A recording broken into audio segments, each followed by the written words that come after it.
I often get asked why I called my business Why Follow the Herd. Well, I was setting up the business and I was looking for a name, and I didn't want a boring name. I didn't want something training limited or coaching co or I don't know. I wanted something that meant something. And then one day I was listening to Wayne Dyer, and he was recounting a story of talking to one of his children. And he said to his children, don't follow the herd, or otherwise you'll end up stepping in other people's shit.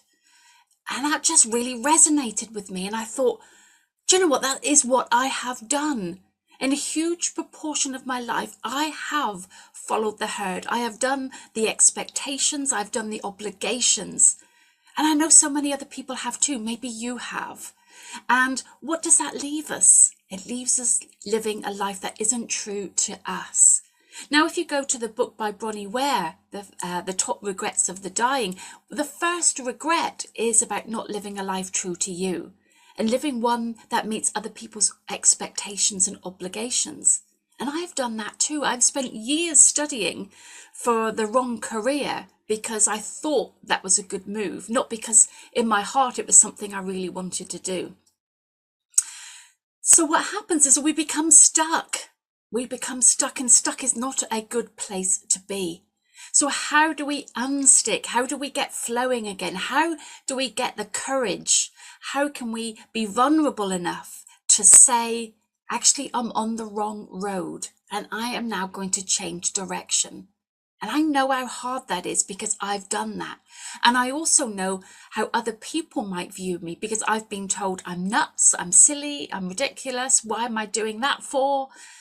Well, I tell you what, following my heart was the best thing I did, and learning all the tools to support my journey in doing that, in getting the courage, letting go of my fear, and actually coming back to me is one of the most important journeys that I've ever done.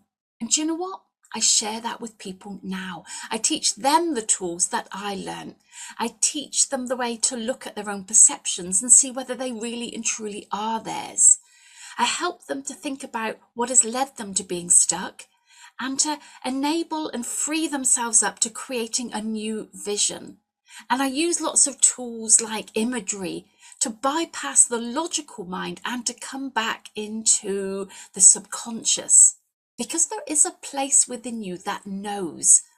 But somehow, very often, we become well, we can't reach that place. We can't find that place. We've blocked that off within us. So if you are stuck and you are ready to start moving, whether you are stuck with your health and where you are with your health, whether you're stuck with relationships and you don't like those relationships, something is going wrong with those relationships. Maybe it's stuck with financial prosperity and you're not flowing in the amount that you would like. Or maybe you're stuck in your career and your work, and you're doing unfulfilling work and you know this really isn't truly you and you want something different. These are the reasons to reach out for me. These are the reasons to learn some new ways of looking at the world, gain some tools, and start to change your perspective so you can live a life that is more true to you. If you are ready to do that, then click on that link above and let's have a meeting. Let's talk about and have a discuss where you are now and what you'd like to do and what you're ready to change. And I look forward to seeing you soon.